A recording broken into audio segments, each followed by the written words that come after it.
जय हिंद दोस्तों, और आप सभी का स्वागत है प्रीतम एकेडमी परिवार में। और मैं हूं पंकज कुमार। तो बात करते हैं दोस्तों आज के इस वीडियो में झारखंड बोर्ड के कक्षा 8वीं के सोशल साइंस यानी कि सामाजिक विज्ञान के कुछ वायरल और इम्पॉर्टेंट प्रश्नों पे बात करेंगे, जो कि आपके बोर्ड एग्जाम में ना सबसे ज़्यादा बार पूछा जाने वाले प्रश्नों में से एक है।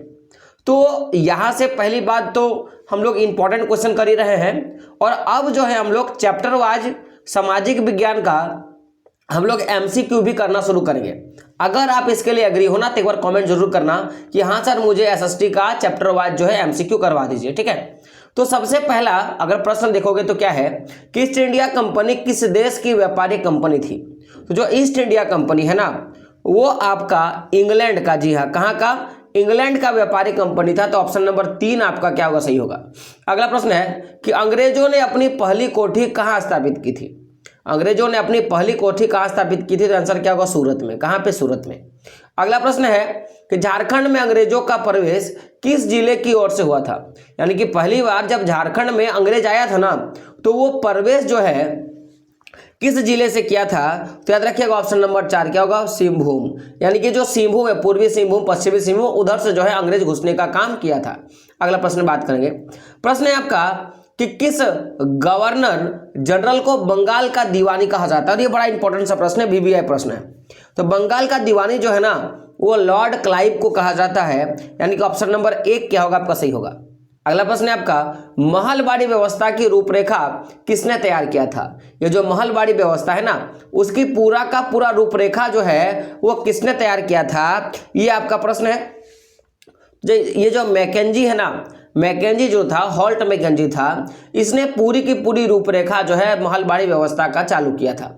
अगला प्रश्न है आपका, प्रश्न क्या है कि नीलांबर, प्रश्न क्या है कि नीलांबर पीतांबर कहाँ के दो महान स्वतंत्रता सेनानी थे। तो ये जो नीलांबर और पीतांबर है ना ये पलामू जिला, कहाँ का, पलामू जिला का महान स्वतंत्रता सेनानी था, जो कि झारखंड के थे। अगला प्रश्न क्या है आपका कि भारत में पहली सूती कपड़ा मिल 1854 में कहाँ स्थापित किया गया। और ये वाला जो प्रश्न है ना ये बहुत वीवीआई प्रश्न है, जिसको आप याद कर लो। तो ऑप्शन नंबर 3 याद रखिएगा, क्या हो जाएगा ऑप्शन नंबर 3, यानी कि बम्बई। बम्बई में भारत की पहली सूती कपड़ा मिल खोली गई थी, ये बात याद रखिएगा। चलिए आगे बढ़ते हैं। अगला प्रश्न है आपका कि 1857 की क्रांति की और किस नाम से जाना जाता है। यानी कि 1857 की क्रांति है ना उसको और किस नाम से जाना जाता है, तो याद रखिएगा इसे सिपाही विद्रोह के नाम से जाना जाता है। ऑप्शन नंबर 1 आपका क्या होगा, सही होगा।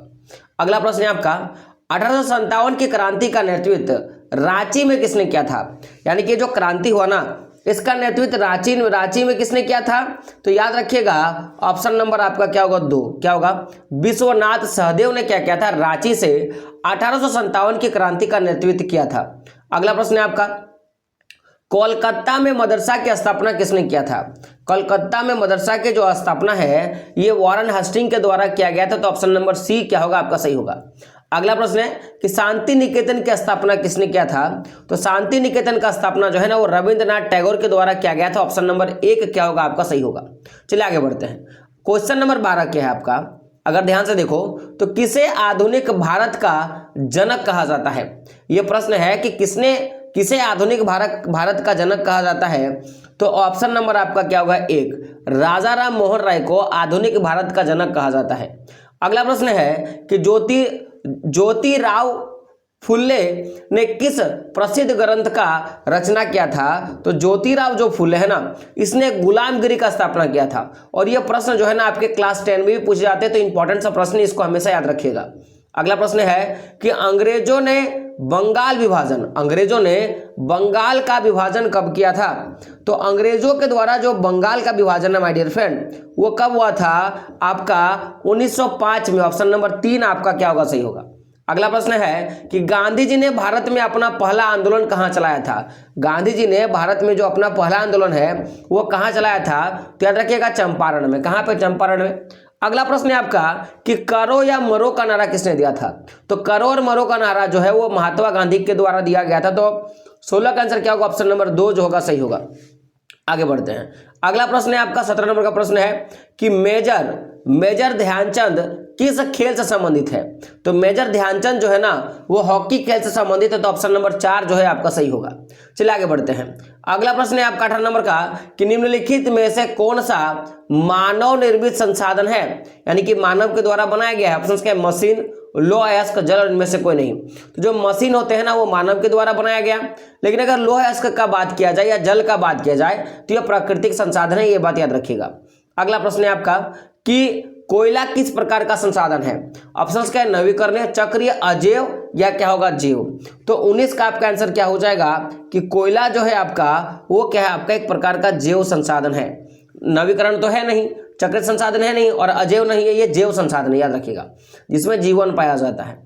अगला प्रश्न है आपका कि भारत की कुल भूमि का लगभग कितना प्रतिशत भाग जो है ना वो कृषि योग्य भूमि है, और ये मोस्ट इंपॉर्टेंट VVI प्रश्न है, इसको याद कर लीजिए। प्रश्न क्या है कि भारत की कुल भूमि का लगभग कितना प्रतिशत भाग जो है वो कृषि भूमि है? तो याद रखिएगा ऑप्शन नंबर 2 जो होगा आपका सही हो जाएगा। क्या होगा? 57% भूमि जो है वो कृषि योग्य भूमि है। अगला प्रश्न है आपका कि रेगुड़ किस मृदा का स्थानीय नाम है?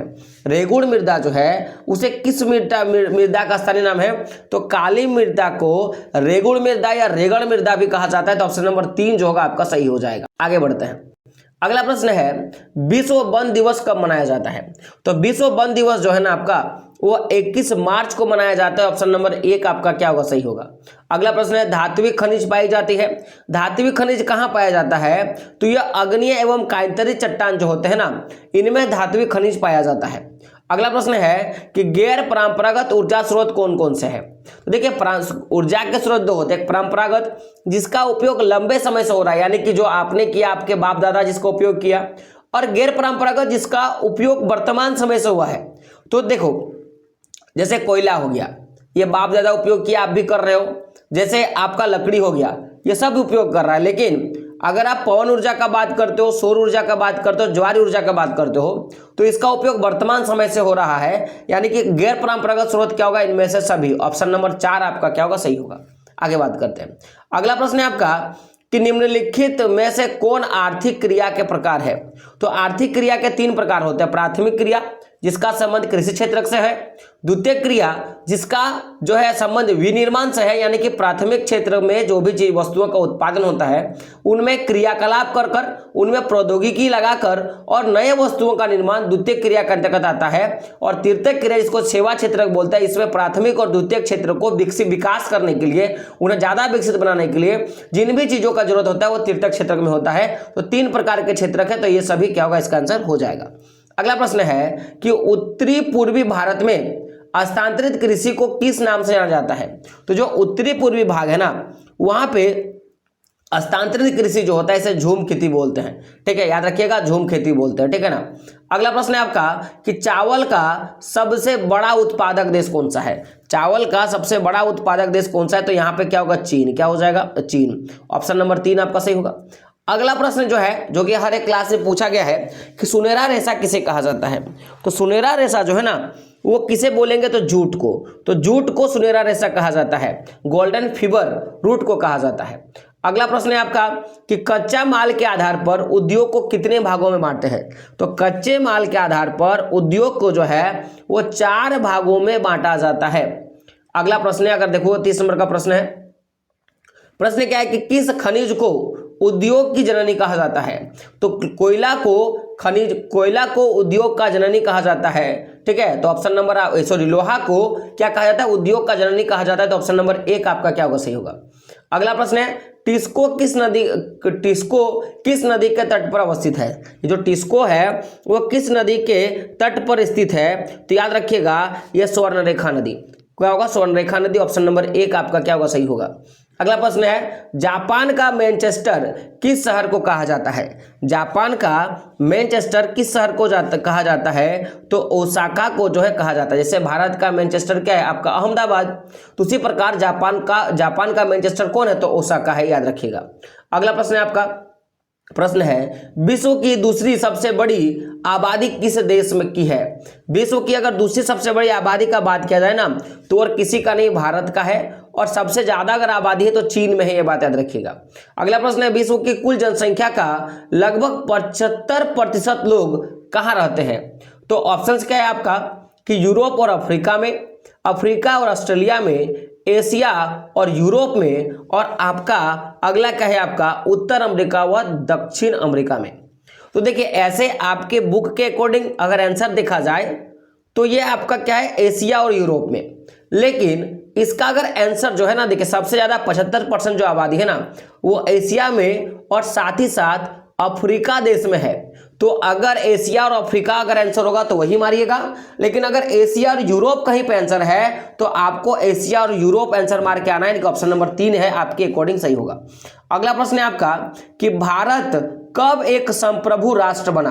भारत जो है वो कब जो एक संप्रभु राष्ट्र बना, तो 35 का आंसर क्या होगा ऑप्शन नंबर ए 26 जनवरी 1950 संप्रभु बना जिसका अपना संविधान है। अगला प्रश्न है आपका स्वतंत्र भारत का संविधान कब लागू हुआ था।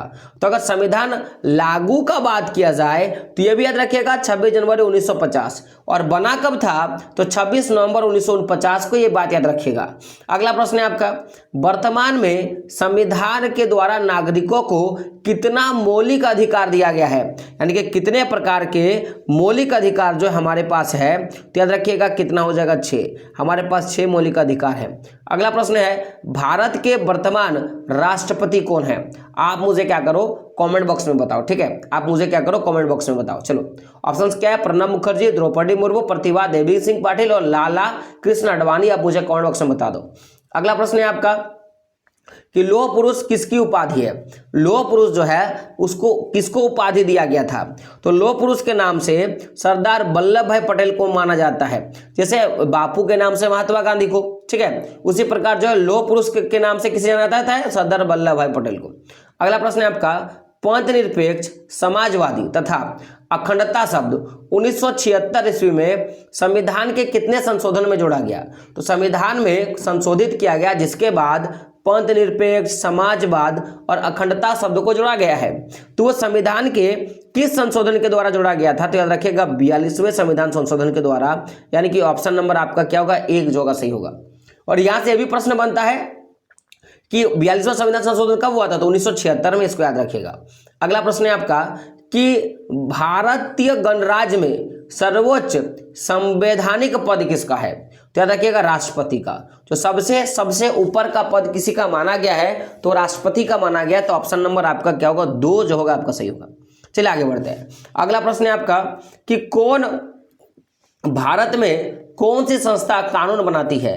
कानून बनाने का काम किस संस्था को है, तो याद रखिएगा भारतीय संसद को कानून बनाने का काम है, तो ऑप्शन नंबर आपका 4 जो होगा सही होगा। तो अगला प्रश्न क्या है आपका कि मंत्री परिषद के प्रधान होते हैं। ऑप्शंस क्या है, राष्ट्रपति, उपराष्ट्रपति या प्रधानमंत्री। तो मंत्री परिषद के प्रधान को क्या बोला गया, प्रधानमंत्री बोला गया है, तो ऑप्शन नंबर 3 आपका क्या होगा सही होगा। चलिए आगे बढ़ते। अगला प्रश्न क्या है आपका, देख सकते हो कि भारत की शीर्ष अदालत कौन सी है। तो भारत में 3 प्रकार की अदालत पाई जाती है।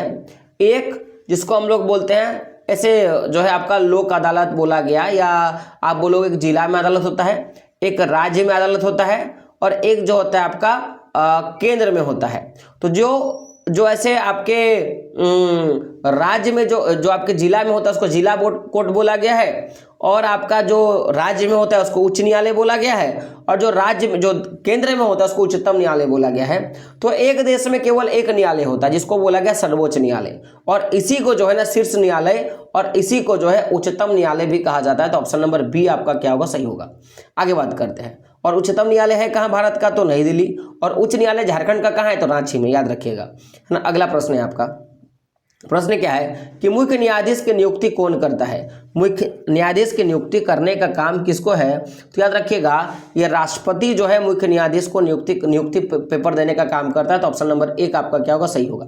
अगला प्रश्न है आपका कि झारखंड में कितने प्रकार की अनुसूचित जनजातियां रहती हैं। झारखंड में कितने प्रकार की अनुसूचित जनजातियां रहती हैं, तो रखिएगा ऑप्शन नंबर 3 होगा 32, ठीक है।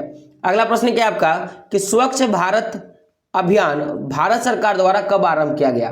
तो स्वच्छ भारत अभियान जो है ना वो भारत सरकार के द्वारा गांधी जी के जन्म अवसर पर यानी कि 2 अक्टूबर 2014 से शुरू किया गया था। तो ऑप्शन नंबर 1 आपका क्या होगा सही हो जाएगा। चलिए आगे बढ़ते हैं।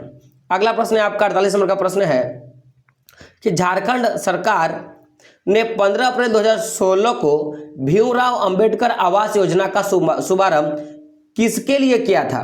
तो देखिए एक आवास योजना है, जैसे अबू आवास योजना होता है, इंदिरा आवास योजना होता है, प्रधानमंत्री आवास योजना होता है, ठीक उसी प्रकार भीमराव अंबेडकर आवास योजना चलाई गई जो कि 15 अप्रैल 2016 को चलाया गया था। तो ये कहाँ के लिए चलाया गया था? ऑप्शन का शहरी लोगों के लिए, अनुसूचित जाति के लिए, विधवाओं के लिए, अनुसूचित जनजाति के लिए।